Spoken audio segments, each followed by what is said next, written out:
The moon bloomed in the sky as the castle of the Dragon Queen shone brightly. A maid entered the chamber and respectfully addressed the Dragon Queen. "Your Majesty, this is the liquid medicine prescribed by the doctor to help you regain your strength." Rosweiss, the Dragon Queen, replied, "My body has already recovered, so I don't need to drink the medicine anymore."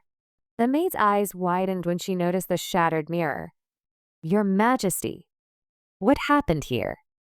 "Who did this?" Rosweiss sighed and responded. I was quite angry earlier and lost control of my strength, breaking the mirror. I'll have someone fix it tomorrow." The maid nodded. "Understood, Your Majesty." Rosweiss hesitated for a moment before speaking in a soft voice. "Don't tell Leon, the Dragon Slayer, that I have recovered. I want him to continue taking care of me for a few more days. It feels nice to be looked after by him." The maid was taken aback by the Queen's words but smirked. "I understand, Your Majesty. I won't say a word." Rosweiss grinned mischievously, grinding her teeth.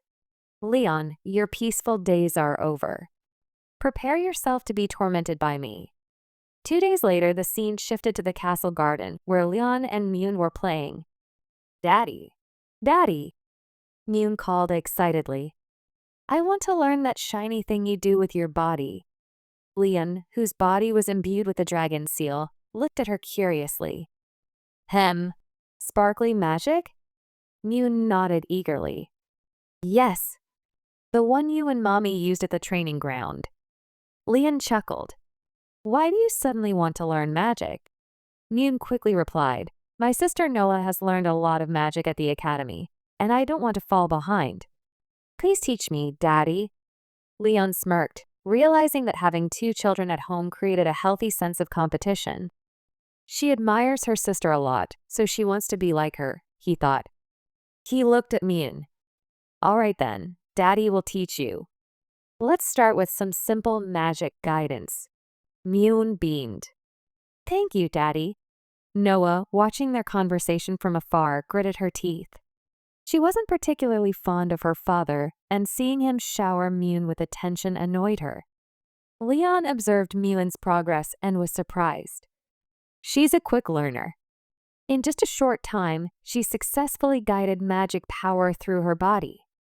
At this rate, she might soon achieve magic enlightenment and awaken her original magic power. Could she be a genius? Mune suddenly clung to Leon's arm. "Daddy, I'm hungry. I have no strength left." Leon chuckled and ruffled her hair. "Don't push yourself too hard. You did great today. Let's head back to the castle and eat." As they walked, Mune hummed a little tune. "Daddy is the best." Meanwhile, in the castle, Rosweiss sat in her chamber and called her maid. "Bring me the item." The maid arrived, holding a covered dish. "Here it is, Your Majesty." Rosweiss gestured. "Put it aside for now." As she and the maid continued talking, Leon entered the room. "Wife, I'm here," he announced. Rosweiss dismissed the maid. "Thank you for your hard work. You may leave." Leon watched her closely. "The maid told me that Rosweiss would need 5 more days to fully recover. That means I can still torment her a bit longer." He smirked and approached her. "If you're feeling sore anywhere today, I can give you a massage." Rosweiss raised an eyebrow. "Oh, why don't you show me the might of the Empire's strongest dragon slayer today? It's only been 2 days and you're already done for? Is that all you've got?" Leon burst into laughter. "What did you just say?" He stepped toward the bed where Rosweiss was resting. Smirking, he teased, "You dragoness. Seeing you so exhausted, I thought I'd let you off tonight. But it seems I was worrying too much. I won't give you the chance to escape tonight." Rosweiss chuckled darkly and suddenly wrapped her tail around him, hurling him onto the bed. Leon blinked in shock. "Wait, you're completely recovered? You tricked me." Rosweiss climbed on top of him, her strength undeniable. "Shut! Captives should stay quiet, my dear dragon slayer." The air grew heavy with tension as Rosweiss pulled out a pair of handcuffs and a mysterious stick. Leon's eyes widened. "Wait, when did you get those?" Am I walking straight into a tiger's den? Before he could react, Rossweiss swiftly handcuffed his hands and feet, then blindfolded him. Don't bother struggling, she whispered. Leon gulped.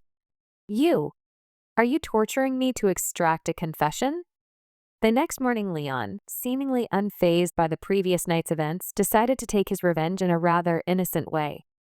While Rossweiss was still asleep, he braided her hair. She stirred awake, frowning. What are you doing?